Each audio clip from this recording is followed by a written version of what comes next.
대법원이 과거 형제복지원 사건의 특수감금 혐의 무죄 판결을 파기해달라는 비상상고를 기각했습니다. 다만 국가가 주도한 인권 유린 사건이라며 국가의 책임 자체는 인정했는데요. 피해자들은 억울하다고 울분을 토했고 변호인은 아쉽지만 의미가 있다며 형식적인 기각 결과에 구애받아서는 안 된다고 평가했습니다. 이 사건 취재한 기자 연결해서 더 자세한 내용 들어보겠습니다. 강희경 기자. 네, 대법원입니다. 네, 먼저 형제복지원 사건 어떤 사건이었고 또 검찰은 왜 비상상고를 신청했던 건지부터 짚어볼까요? 네, 형제복지원은 불황인을 단속 수용하고 보호한다는 목적으로 만들어진 내무부 훈령에 따라 지난 1975년 설립됐습니다. 그러나 사실상 수용시설처럼 운영돼 1975년부터 12년 동안 매년 3천여 명을 불법 감금하고 강제노역과 구타, 학대, 성폭행을 일삼았다는 의혹을 받았습니다. 원장이던 고 박인근 씨는 원생들을 감금해 강제로 일을 시키고 폭행한 혐의 등으로 1987년 재판에 넘겨졌습니다. 그러나 두 차례 파기환송되는 등 긴 재판이 이어진 끝에 대법원은 박 씨의 특수감금 혐의에 대해 무죄로 확정했습니다. 내무부 훈령을 근거로 수용소를 운영했고 형법 20조에 따라 법령에 의한 행위는 처벌하지 않는다는 이유였습니다. 이에 지난 2018년 문무일 당시 검찰총장은 과거 무죄 판결이 법령 위반이라며 대법원에 비상상고를 신청했습니다. 비상상고는 확정된 형사 판결에서 위법 사항이 발견됐을 때 검찰총장이 대법원에 재심리를 제기하는 비상구제 절차입니다. 당시 문무일 총장은 피해자들과 만나 사과하기도 했는데요. 직접 들어보겠습니다. 기소한 사건마저도 재판 과정에서 관련자들이 제대로 처벌받지 못하였습니다. 이러한 과정은 민주주의라고 할 수 없습니다.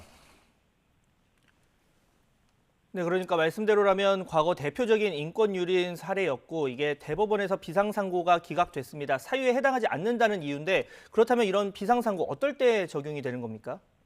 네, 비상상고는 해당 사건의 심판이 법령을 위반한 경우로 사유가 한정됩니다. 그러나 대법원은 이번 사건에서 비상상고 이유가 없다고 결론 내렸습니다.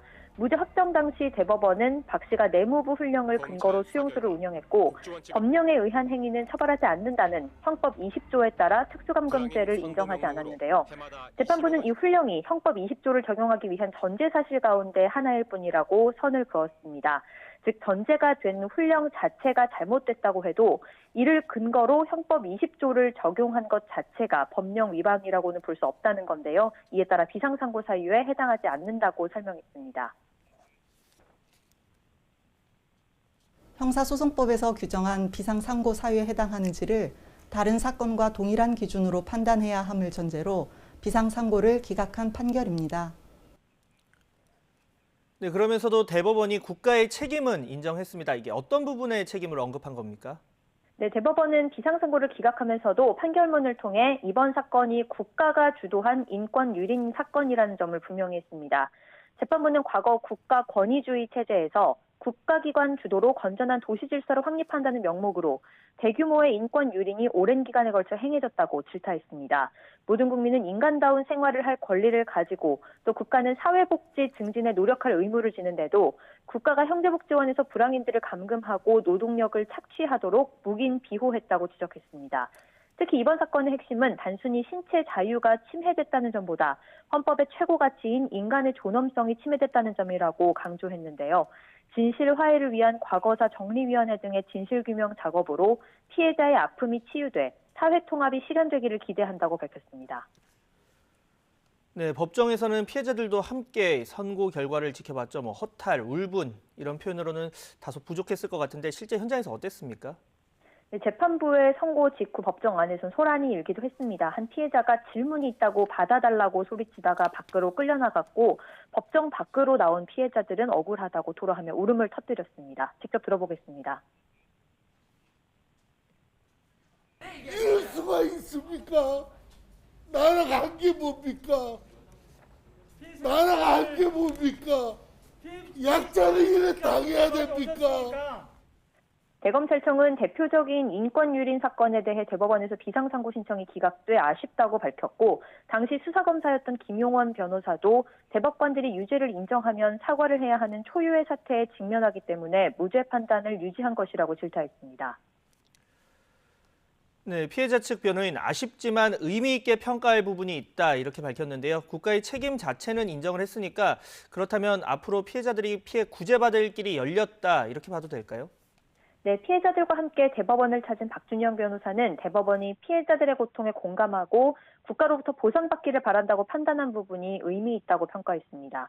특히 국가의 책임을 인정한 부분에 의미를 부여했는데요. 대법원에서 국가의 조직적 불법 행위가 인정돼 이미 이 사건의 소멸시효가 지났다는 주장을 배척할 수 있게 됐다는 겁니다. 직접 들어보겠습니다.